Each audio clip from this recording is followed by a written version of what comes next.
وصلی علی سیدنا مولانا محمد طب القلوب و دوائها وعافیت الابدان و شفائها و نور الابصار و ضیائها وعلی آلہ وصحبہ وبارک وسلم صلاۃ و سلام علیک یا رسول اللہ صلی اللہ تعالی علیہ وسلم۔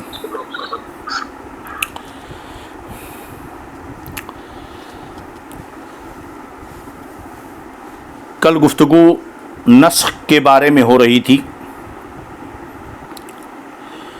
کہ قرآن مجید اگلی کتابوں کے بہت سے احکام کو قرآن پاک نے جو ہے منسوخ کر دیا۔ یوں ہی قرآن مجید کی بعض آیتوں نے بعض آیات کو منسوخ کر دیا۔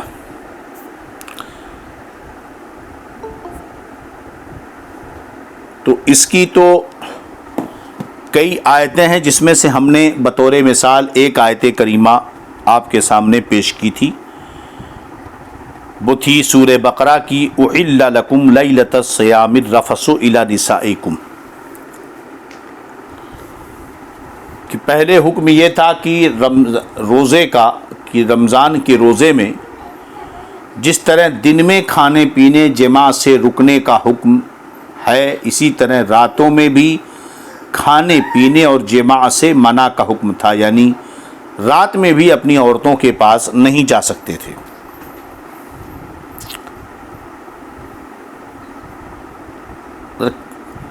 یہ رات میں عورتوں کے پاس جانے کی ممانعت تھی،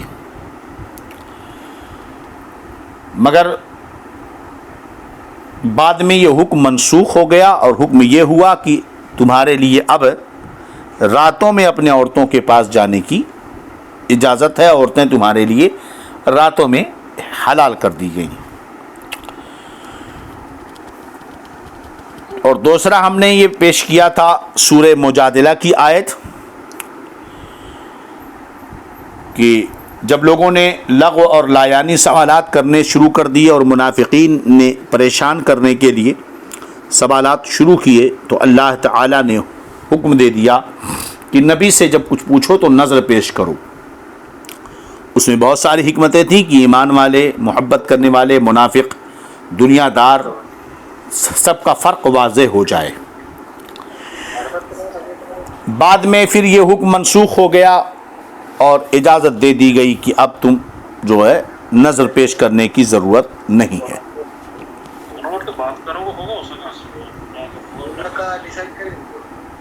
چلیے، اب نسخ کا مطلب بھی سمجھنا ضروری ہے۔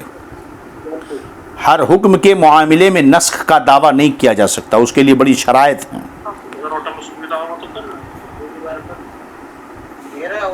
عبداللہ بھائی اپنا مائک بند کیجئے، گفتگو چل رہی ہے یہاں پہ، اپنا مائک بند کیجئے عبداللہ بھائی۔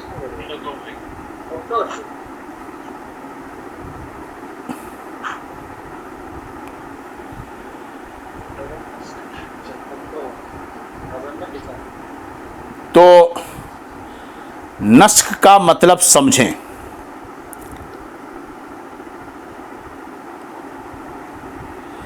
نسخ کا مطلب یہ ہے کہ بعض احکام کسی خاص وقت کے لیے ہوتے ہیں۔ ہم کو تو ایسا لگتا ہے کہ مطلب حکم منسوخ ہو گیا ہے، مگر ایسا معاملہ نہیں ہوتا، بلکہ بعض احکام، نسخ کا مطلب سمجھنا بہت ضروری ہوگا کہ بعض احکام کسی خاص وقت کے لیے ہوتے ہیں، مگر یہ ظاہر نہیں کیا جاتا کہ یہ حکم فلاں وقت کے لیے ہے۔ جب میعاد پوری ہو جاتی ہے تو دوسرا حکم نازل ہوتا ہے، جس سے ظاہر یہ معلوم ہوتا ہے کہ وہ پہلا حکم اٹھا دیا گیا، یہ بظاہر معلوم ہوتا ہے۔ حقیقتاً دیکھا جائے تو اس کا وقت ختم ہو جانا بتایا گیا ہے، اس کا وقت ختم ہو جانا بتایا گیا ہے۔ منسوخ کے معنی بعض لوگ باطل ہونا کہتے ہیں، یہ بہت سخت بات ہے کہ منسوخ کا معنی باطل ہونا، یہ کہنا یہ غلط بات ہے، نہیں کہنا چاہیے، بہت سخت بات ہے۔ کیونکہ احکام الہی کہتے ہیں احکام الہیہ سب حق ہیں، وہاں باطل کی رسائی کہاں؟ جو حکم پہلے تھا وہ بھی حق ہے اور جو اس کے بعد آیا وہ بھی حق ہے۔ لہذا یہ کہنا کہ نسخ کا معنی باطل، تو یہ بہت سخت بات ہے کہ پہلے والے حکم کو باطل کہنا۔ تو بعض صورتوں میں تو توبہ لازم، کفر لازم آئے گا، بس اس کے نظریے اور نیت کا دخل ہر جگہ نہیں ہوتا ہے۔ تو عرض کرنے کا مطلب یہ ہے کہ نسخ کا مطلب یوں سمجھیں، جو ایک حکم تھا پھر دوسرا حکم آ گیا، اس سے یہ ثابت نہیں ہوتا کہ پہلا والا حکم غلط تھا معاذ اللہ، یا پہلے والے حکم کو دوسرے والے حکم نے مٹا دیا۔ ایسا ہم کو لگتا ہے کہ پہلے رمضان کی راتوں میں عورتوں کے پاس جانے کی، اپنی بیویوں سے جمع کی اجازت نہیں تھی، بعد میں اس کی اجازت دے دی گئی، تو بظاہر کیا لگتا ہے کہ پہلے والے حکم کو مٹا دیا گیا اور دوسرا حکم جاری کیا گیا، یہ لگتا ہے۔ حالانکہ حقیقت یہ ہے کہ وہ ایک وقت تک عورتوں سے جمع کی اجازت نہیں تھی، اور بعد میں پھر وہ وقت جب ختم ہو گیا تو اب اجازت دے دی گئی، وقت جب ختم ہو گیا تو اب اجازت دے دی گئی، ہے نا؟ چلیں، اس کی بہت ساری مثال آپ دنیا میں لے سکتے ہیں۔ لہذا نسخ کو باطل کہنا یہ غلط بات ہے۔ اللہ کے سارے احکامات جو ہے حق ہیں۔ چنانچہ اعلیٰ حضرت رضی اللہ عنہ نے اسی کی وضاحت فرمائی۔ مزید تفصیل کے لیے وہاں دیکھا جا سکتا ہے کہ نسخ کا مطلب یہی ہے کہ اگلے حکم کی مدت پوری ہو گئی۔ قرآن کی بعض آیتیں، اب ایک 12واں عقیدہ یہاں پر، قرآن کی بعض آیتیں محکم ہیں کہ ہماری سمجھ میں آتی ہیں، اور بعض متشابہ کہ ان کا پورا مطلب اللہ اور اللہ کے حبیب کے سوا کوئی نہیں جانتا، پورا مطلب۔ فرماتے ہیں کہ متشابہ کی تلاش اور اس کے معنی کی کنگاش، وہی مطلب چھان پھٹک کرنا، اس میں اس کے پیچھے پڑنا، وہی کرتا ہے جس کے دل میں کجی ہو، یعنی ٹیڑھا پن ہو، جس کا دل فاسد ہوتا ہے۔ متشابہ کی معنی کے معانی کی تلاش میں وہی شخص رہتا ہے۔ ایمان والے، یقین رکھنے والے متشابہ کے معنی کی تلاش میں نہیں ہوتے۔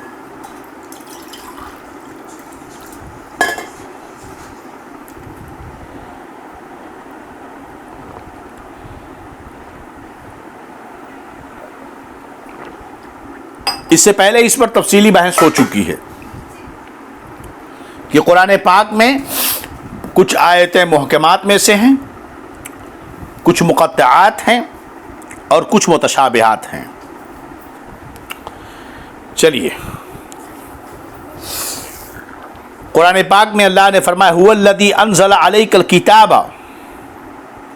منہ آیات محکمات ہن ام الکتاب، یہ وہ اخرى متشابہات، کچھ محکمات ہیں، یہ ام الکتاب ہیں، وہ اخرى متشابہات، اور دوسری کیا ہیں؟ متشابہ ہیں۔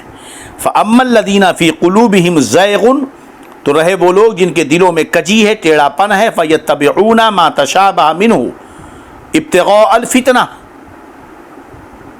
کہ جن کے دلوں میں کجی ہوتی ہے وہ اس کے پیچھے پڑتے ہیں فتنہ کرنے کے لیے، وَابْتِغَاءَ تَأْوِيلِهِ، اس کی تعویل کی تلاش میں، وَمَا يَعْلَمُ تَأْوِيلَهُ إِلَّا اللَّهُ وَالرَّاسِخُونَ فِي الْعِلْمِ، اور اس کی تعویل نہیں جانتے سوائے اللہ کے اور ان لوگوں کے جو علم میں راسخ ہیں۔ ایک مطلب تو یہ ہوا، اور ایک مطلب یہ ہوا وَمَا يَعْلَمُ تَأْوِيلَهُ إِلَّا اللَّهُ، اور اس کی تعویل اللہ کے علاوہ کوئی نہیں جانتا۔ وَالرَّاسِخُونَ فِي الْعِلْمِ يَقُولُونَ آمَنَّا بِهِ كُلٌّ مِّنْ عِندِ اللَّهِ، اور جو علم میں راسخ ہیں وہ یہ کہتے ہیں کہ ہم ان سب پر ایمان لائے کہ یہ سب اللہ کی طرف سے ہے۔ کل من عند ربنا وما يذکر الا اولی الالباب، تو قرآن کی کچھ آیتیں محکمات سے ہیں جو ہماری سمجھ میں آتی ہیں، اور بعض متشابہات ہیں کہ ان کا پورا مطلب اللہ اس کے حبیب صلی اللہ علیہ وسلم کے سوا کوئی نہیں جانتا ہے۔ وہ آیات جیسے ید اللہ فوق ایدیہم، ید اللہ علی الجماعہ، اینما تولوا فثم وجہ اللہ، تو یہ وجہ، ید، یہ سب متشابہات سے ہیں۔ چلیے اگلا عقیدہ، کہتے ہیں وحی نبوت انبیاء کے لیے خاص ہے، جو اسے غیر نبی کے لیے مانے وہ کافر ہے۔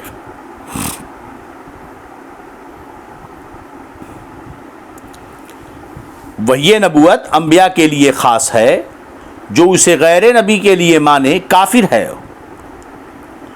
نبی کو خواب میں جو چیز بتائی جائے وہ بھی وحی ہے، اس کے جھوٹے ہونے کا احتمال نہیں۔ ولی کے دل میں بعض وقت سوتے یا جاگتے میں کوئی بات القاء ہوتی ہے، اس کو الہام کہتے ہیں، اور وحی شیطانی کی القاء من جانب شیطان ہو، یہ کاہن، ساحر، دیگر کفار اور فساق کے لیے ہوتی ہے۔ کہنے کا مطلب یہ ہے کہ پہلے وحی کا معنی، وحی کہتے کسے ہیں؟ تو اگر درس بخاری شریف میں شرکت ہے تو وہاں پر پہلے ہی دن کے سبق میں وحی پر تفصیلاً گفتگو ہم نے کر دی تھی کہ وحی کا معنی لغت میں الاعلام فی الخفا، پوشیدہ طور پر کسی بات کی خبر دینا، اب وہ چاہے لکھ کر کے ہو، چاہے آواز کے ذریعہ ہو، جس طریقے پر پوشیدہ طور پر کسی چیز کی خبر دینا، کسی چیز کا کسی کو بتانا۔ اب اس کی دو قسمیں ہیں، ایک وحی مطلوع اور ایک وحی غیر مطلوع، اور یہ کہہ لیے کہ بندوں کی طرف نسبت کرتے ہوئے، جیسا کہ علامہ سہیلی نے وہاں پر تو کئی قسمیں بیان فرمائی جو یہاں میں تفصیل میں نہیں جانا چاہتا۔ تو پوشیدہ طور پر کسی بات کی خبر دینا، اگر یہی پوشیدہ طور پہ خبر انبیاء کو دی گئی تو اسے وحی کہتے ہیں۔ اب وہ پہلے پھر سے سمجھیں، وحی کی تعریف، وحی کا لغت میں معنی کیا ہے؟ پوشیدہ طور پر کسی بات کی خبر دینا۔ شریعت میں وحی کسے کہتے ہیں؟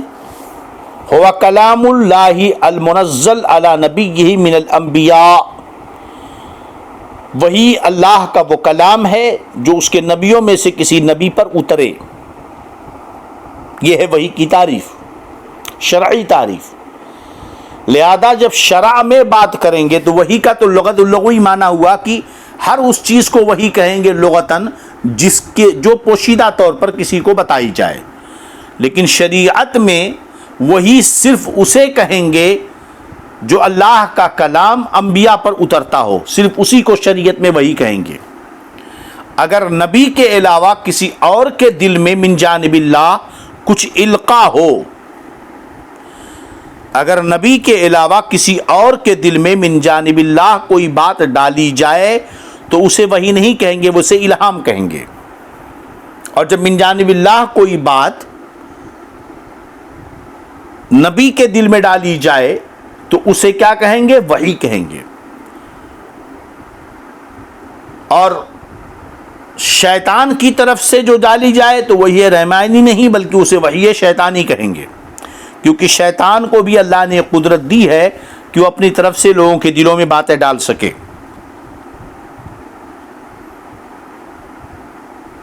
بات سمجھ میں آ گئی؟ تو یاد رہے کہ جو وحی شرعی ہے، جو شریعت میں وحی کی تعریف کی گئی، وہی وحی نبوت ہے، اور وحی نبوت انبیاء کے لیے خاص ہے۔ نبیوں پر جو وحی آتی ہے، اگر اس وحی کو کوئی شخص نبی کے علاوہ کسی اور کے لیے مانے تو یہ کفر ہے۔ لہذا اس زمانے میں ہمارے نبی صلی اللہ علیہ وسلم کے بعد اگر کوئی شخص یہ دعویٰ کرتا ہے کہ جو نبیوں پر وحی آتی تھی وہی اب وحی مجھ پر آتی ہے تو وہ کافر ہے، اس لیے کہ ہمارے نبی کے بعد نبوت کا دروازہ بند ہو گیا۔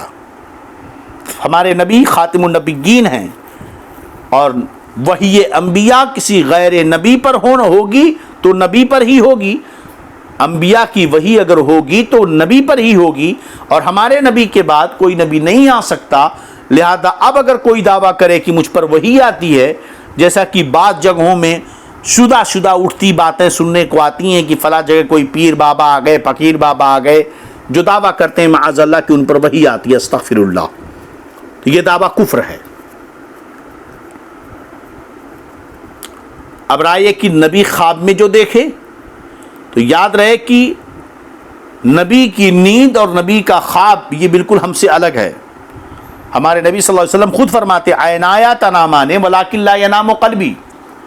یہی وجہ ہے کہ نیند جو ہے عام بندوں کی روزے کو تو وضو کو توڑ دیتی ہے، ہماری اور آپ کی نیند ناقص وضو ہے کہ اگر ہم میں سے کوئی سو جائے تو اس کا وضو ٹوٹ جاتا ہے، اس لیے کہ نیند غفلت کی چیز ہے، اور ایسی چیز میں، ایسی صورت میں بندے کے جسم سے نجاست کا نکلنا، ہوا کا خارج ہو جانا، یہ اس کا ظن غالب ہے۔ ایک آدمی سو گیا، حدیث پاک میں نبی کریم صلی اللہ تعالی علیہ وسلم نے ارشاد فرمایا کہ نیند جو ہے یہ کیا کہتے ہیں، وضو کو توڑ دیتی ہے۔ کیوں؟ اس لیے کہ فرمایا کہ جب کوئی سو جاتا ہے استرخت مفاصلہ، میرے آقا صلی اللہ علیہ وسلم حدیث پاک ہے لا یغمسن احدکم یدہ فی الانائی اذ استيقظ احدکم من منامہ فلا یغمسن یدہ فی الانائی حتی یغتسل فإنه لا يدری این باتت یدہ فإنه اذا نامت استرخصت مفاصلہ، کہ جب آدمی نیند سے بیدار ہو تو فوراً اپنے ہاتھ کو برتن میں نہ ڈالے کہ کیا پتا اس کا ہاتھ کہاں گیا کہاں نہیں گیا، اور یہ کہ جب بندہ سو جاتا ہے تو اس کے اعضائے بدن ڈھیلے پڑ جاتے ہیں، بدن کی ڈوریں، گھٹنوں میں ایک ڈور ہے، کمر میں ڈور ہے، گٹوں میں ڈور ہے، ہر جگہ اللہ نے ایک رسی باندھ رکھی جس کو ہمیں احساس نہیں ہے اس کا۔ انہی رسیوں اور جوڑوں کی بندشوں کی وجہ سے ہم جب چاہتے ہیں پیر کو موڑ لیتے ہیں، جب چاہتے ہیں پھیلا لیتے ہیں، ہاتھ کو جدھر چاہتے ہیں ادھر لے جاتے ہیں۔ اگر بندھن اور کنٹرول نہ ہو تو ہاتھ خود بخود جدھر چاہے گا ادھر ادھر گھومے گا۔ تو ہماری جو باڈی ایک کنٹرول میں ہے، اس کی وجہ یہ ہے کہ جگہ جگہ اللہ نے گرہیں باندھ رکھی ہیں، اسی لیے پیشاب ہمیں لگتا ہے جب ہم باتھ روم جاتے ہیں اور پریشر ڈالتے ہیں تو پیشاب نکلتا ہے۔ ایسے ہی اخراج ریاح کے موقع پر اگر کوئی بیماری نہ ہو بات الگ ہے، ورنہ ہوا کے خروج کے موقع پر بھی جب ہم تھوڑا سا پریس کرتے ہیں تو ہوا خارج ہوتی ہے، کیونکہ اللہ نے بندھن ہر جگہ پہ رکھے ہیں۔ لیکن جب آدمی سو جاتا ہے تو آپ اندازہ لگائیں، خود بخود تجربہ کر لیں، آدمی جگتا ہو تو اس کے ہاتھ کو آپ جہاں چاہیں وہاں نہیں ہلا سکتے ہیں، اس کے پیر کو جدھر چاہیں ادھر نہیں موڑ سکتے ہیں۔ لیکن جب آدمی سو جائے تو اس کا ہاتھ جدھر چاہو ادھر کر دو، اس کے پیر کو چاہو جدھر کر دو ادھر موڑ دو، ہے نا؟ یہ خود تجربہ ہمارا اور آپ کا ہے۔ اس کا مطلب یہ ہے کہ نیند کی حالت میں جو جسم کے جوڑوں کی بندش ہے وہ ڈھیلی پڑ جاتی ہے، اسی لیے بندوں کی نیند غفلت کی چیز ہے اور یہ وضو کو توڑ دیتی ہے۔ مگر انبیاء کرام جب سوتے ہیں تو ان کی آنکھیں تو بند رہتی ہیں مگر ان کا دل جگتا ہے، تو ان کی نیند غفلت کی نیند نہیں ہوتی۔ اور وہ نیند ناقص وضو کیوں ہو سکتی ہے؟ جب اس وقت وحی اترتی ہے، جب اس وقت وحی اترتی ہے۔ اس لیے انبیاء کے خواب جو ہوتے ہیں وہ بھی وحی ہوتے ہیں، کیونکہ خواب میں اثر شیطان کے خلل کا ہوتا ہے، شیطان کے اثر کا خلل ہوتا ہے خواب کے اندر، اور انبیاء کرام پر شیطان کا کوئی داؤ نہیں چلتا، اس لیے انبیاء کرام کے خواب بھی وہی ہوتے ہیں، وہاں شبہ کا احتمال باقی نہیں رہتا، اس کے جھوٹے ہونے کا احتمال نہیں ہے۔ آپ دیکھیں کہ حضرت یوسف علیہ السلام کا تذکرہ قرآن پاک میں ہے، اذ قال یوسف لابیہ یا ابت انی رأیت احد عشر کوکبا والشمس والقمر رأیتهم لی ساجدین۔ آپ نے اگر آپ شرکت رہے ہوں، شریک رہے ہوں درس سیرت انبیاء میں، تو اس میں آپ نے اس کو دیکھا ہوگا اور اس پر ہم نے تفصیلی گفتگو کی ہے۔ اسی طرح حضرت اسماعیل کو ذبح کرنے کا مسئلہ حضرت ابراہیم کے تعلق سے، کہ بھئی ایک بیٹے کو ذبح کرنے کے لیے باپ کیسے تیار ہو سکتا ہے؟ اگر انہیں اپنے خواب پر یقین نہیں تھا کہ یہ وحی ہے معاذ اللہ، تو کیسے یہ کام کرتے؟ ظاہر سی بات ہے کہ وہ نبی کا خواب ہے اور وحی ہے، اس لیے اس پر عمل لازم و ضروری ہے، یہ حکم من جانب اللہ ہو رہا ہے۔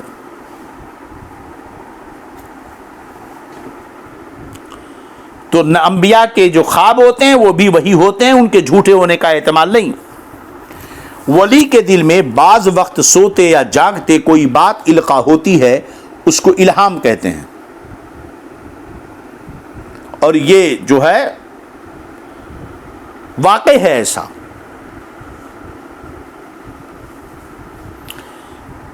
الہام پہنچا دینا ایک علم کی اللہ تعالیٰ کی طرف سے غیوبات کا یا کسی چیز کا کسی اپنے محبوب بندے کے دل میں وہ القاء کر دے۔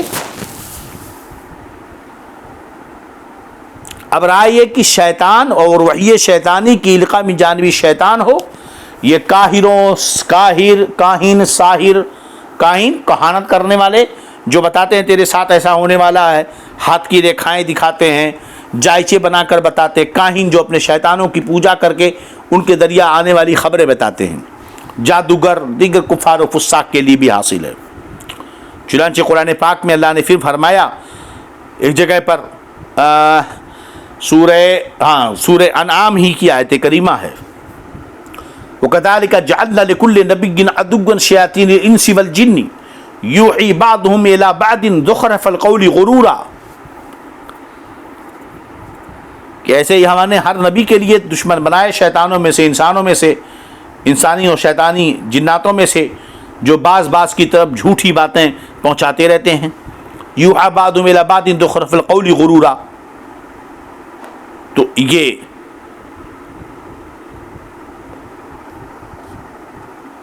شیطان بھی دلوں میں کچھ باتیں ڈالتا ہے، اسے اللہ نے یہ طاقت دی ہے، وسوسے پیدا کرتا ہے۔ تو یہ عقیدہ محفوظ رہے کہ وہی انبیاء کے ساتھ خاص ہے، وہ وحی نبوت ہے۔ اب ایک مسئلہ یہ کہ کیا کوئی محنت کر کے، مشقت کر کے، عبادت کر کے، ریاضت کر کے، قربانیاں دے کر، دن و رات اللہ کی عبادت میں ڈوب کر، مسلسل روزے رکھ کر کے اور قرآن مقدس کی تلاوت کر کے، ڈھیروں عبادتیں کر کے کیا نبوت حاصل کر سکتا ہے؟ تو یاد رہے کہ نبوت یہ اللہ کا فضل ہے، محنت و مشقت سے حاصل نہیں ہوتی۔ کہتے ہیں نبوت کسبی نہیں کہ آدمی عبادت و ریاضت کے ذریعہ حاصل کر سکے، بلکہ محض عطاء الہی ہے۔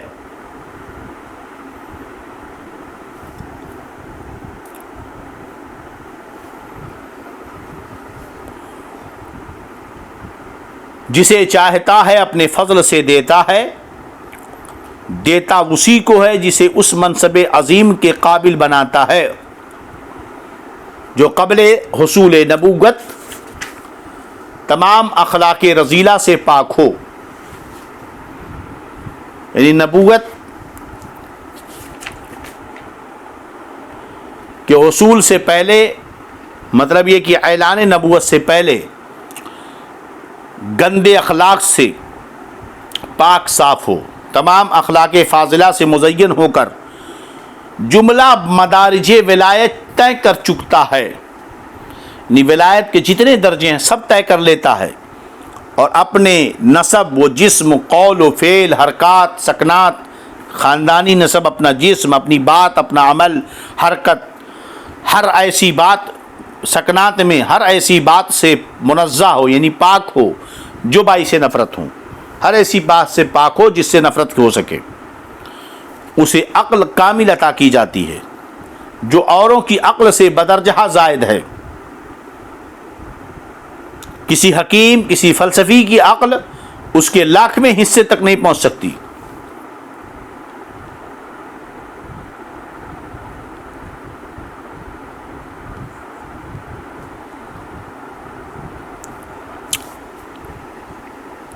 کیونکہ نبوت کی شرط میں سے یہ ہے کہ وہ مذکر ہو، اور یہ کہ اپنے زمانے میں اخلاق وغیرہ کے اعتبار سے، عقل کے اعتبار سب سے کامل ہو۔ اللہ اعلم حیث یجعل رسالتہ ذلک فضل اللہ یؤتیہ من یشاء واللہ ذو الفضل العظیم۔ اللہ بہتر جانتا ہے حیث یجعل رسالتہ کہ وہ اپنی رسالت، اپنی طرف سے رسالت کہاں رکھتا ہے، اور یہ اللہ کا فضل ہے جسے چاہے عطا کرے، اور یہ اللہ کا بہت بڑا فضل عظیم ہے۔ فرماتے ہیں کہ اچھا اگر کوئی یہ کہے کہ کسب سے نبوت مل جاتی ہے تو کہتے ہیں کہ جو اسے کسبی مانے کہ آدمی اپنے کسب سے یعنی محنت کر کے ریاضت سے منصب نبوت تک پہنچ سکتا ہے کافر ہے، کیونکہ اگر نبوت کو کسبی مان لیا جائے تو نبیوں کی ایسی قطار لگ جائے گی نا کہ ہر شخص نبی ہی نظر آئے گا۔ چلیے اب گفتگو یہیں پر ہم ختم کرتے ہیں۔ کل معصوم نبی کے معصوم ہونے پر گفتگو ہوگی، عصمت انبیاء پر۔ اللہ رب العزت برکتوں رحمتوں نعمتوں سے مالا مال فرمائے۔